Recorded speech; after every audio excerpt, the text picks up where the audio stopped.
Mas assim, eu fico chocado. Como é que as pessoas não gostam de algo que é tão fascinante? Aí eu vou falar da matemática. Eu odiava matemática. Eu não falo que eu odeio matemática, porque pra mim eu só não aprendi matemática. Então acho que gostar de algo tá intimamente ligado com a capacidade de ser reconhecido naquilo e de aprender aquilo. Tipo assim, é difícil eu gostar de algo que eu ainda não aprendi, sabe? Tipo, eu sinto que eu começo a gostar mais da coisa quando eu me sinto competente naquilo. Então eu me sentia competente em humanas. Então eu gostava. Então, como eu não tinha pegado, não tinha aprendido, não conseguia entender, perdi o bonde, sei lá, pelos motivos que forem, eu não peguei, eu não era tão bom em exatas e biológicas, eu sinto que eu fui não gostando mais daquilo ali, sabe? Uhum.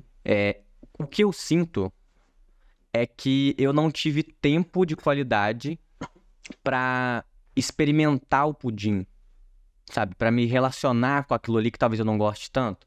Mandaram você comer rápido demais. Mandaram eu comer rápido demais. Mandaram você engolir o negócio Engoli pra muito cá. rápido. Enquanto todo mundo já tinha comido, eu não tinha pegado ainda. Sei lá, tava desatento, não tava com energia naquele dia. Mas todo mundo tem que estar no mesmo compasso, né? Todo mundo tá no mesmo ritmo nesse... É porque é uma linha de produção. uma linha de produção. Então acho que esse fato da linha de produção ter acontecido me fez... em algum momento eu perdi o bonde. E aí eu tive que comer rápido demais o pudim. E eu não gostava mais daquilo. Porque lá na adolescência eu era tipo assim... porque pra que eu... Isso é muito comum. Pra que eu vou usar Bhaskara? Pra que eu vou usar Briófitas? Tipo assim, não é sobre o conhecimento ser utilitário, necessariamente, você ter que usar. Porque isso era o que eu pensava, tipo assim... A minha crítica à escola era... Eu não vou usar isso na vida. Tipo assim, tem coisas que eu aprendo que não necessariamente é pra usar de um modo utilitário. Só que eu aprendo pelo conhecimento em si. Então, na escola isso não acontece. Que aí entra no que eu quero perguntar, que é a relação entre aprendizado compulsório e prazer. Existem coisas que a gente tem que aprender, porque é esse conhecimento básico, né? Eu tô me colocando na cabeça de uma pessoa que não está nesse contexto nosso, que ainda tá pensando em ver como isso é natural. Não, mas tem que aprender matemática, tem que aprender biologia. Como, entre aspas, fugir do aprendizado compulsório quando ele é visto como importante ou como uma base para se operar na vida, sabe? Vamos pegar o exemplo da matemática. Eu também não sinto que eu aprendi matemática, e minha mãe é professora de matemática aposentada. Eu tive aula com ela em 2 anos. Ou seja, eu dizer que eu não aprendi matemática no sentido... Eu passei nas provas e tal, passei no vestibular lá, fiz o que tinha que fazer. Eu não acho que eu sei matemática bem. Eu sei o basicão pra me virar na vida. Mas tem milhões de pessoas que sabem, se interessam, buscam muito mais sobre matemática que eu. O que eu acho aqui? Que a primeira coisa, é o modo com que isso foi colocado para mim. E aí eu tô falando ao longo dos anos, né? Continuamente, na seriação, né? Toda a nossa vida escolar. É um modo que dá spoiler o tempo inteiro. Sim. É um modo que não aguarda o momento, aí eu tô dizendo quando, não aguarda o momento que o aprendiz vai ter fome. Pra mim é isso que acontece, assim, em poucas palavras, sabe? Matemática, eu concordo com você, eu acho que é uma das coisas mais fascinantes que o ser humano já criou na história. Porque a matemática é uma linguagem, né? É um idioma. Então, se você compreende as nuances desse idioma e se torna fluente nele, você faz coisas inimagináveis. Né? É uma linguagem que vai se plugando em campos de conhecimento e é um modo de você operar nesses campos, na física, na química, em todos os campos, né? É muito fascinante. Só que, para ser fascinante, para uma coisa ser interessante, as coisas elas não são, né? Vamos falar disso.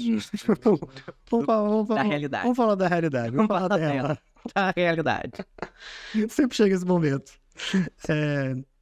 A realidade não é, né? Não é uma... Não dá para se dizer de uma realidade objetiva que existe separada de um observador. Ela pode até existir, mas a gente não tem que comprovar.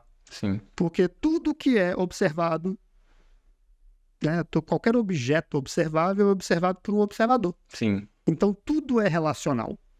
Tudo é uma interação sua com a realidade. Não dá para você... Isso é um erro de percepção que a gente comete o tempo inteiro. A gente entende que as coisas são, independentes do observador. Eu vou voltar na matemática. Porque é isso. A matemática é interessante. Vamos pegar um assunto da matemática. A álgebra é interessante? Depende.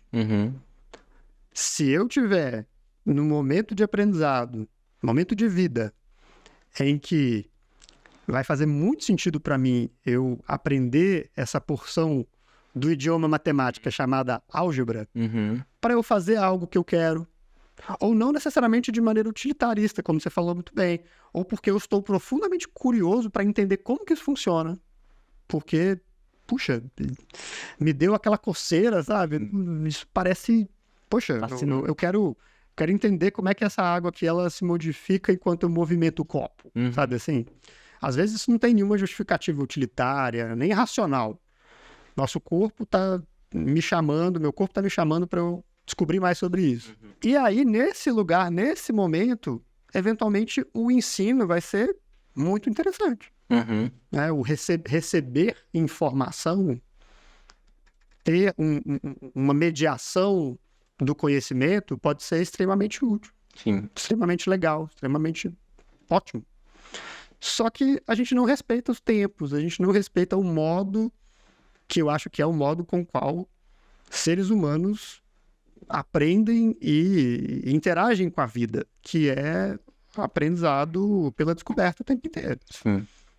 A gente foi programado para isso, né? A gente já teve essa conversa o bebezinho, ele nasce e ele quer meter o dedo na tomada para ele entender o que acontece ali, porque ele viu aquela tomada, ele viu a parede toda lisa, aí ele viu um negócio diferente. Preto. Olha só.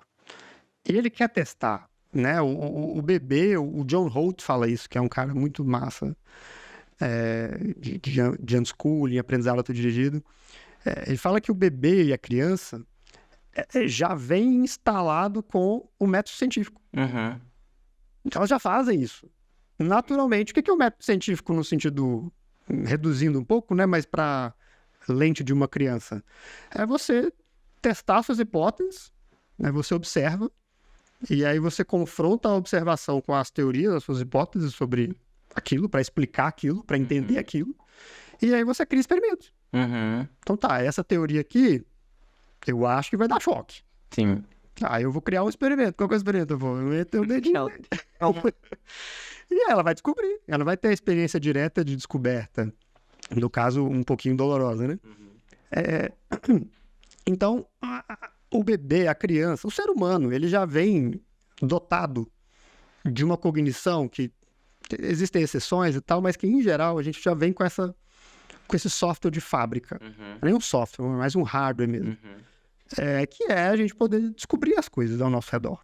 A gente poder observar, refletir, experimentar, depois observar de novo, refletir, experimentar, e vai o ciclo se acumulando, né? E aí quando, né, já te disse isso também, quando a gente vai depositando muito ensino antes da pergunta vir, quando a gente fica dando esses spoilers o tempo todo, aí o que acontece? A gente vai atrofiando a musculatura da descoberta daquela criança, daquele adolescente, daquela pessoa.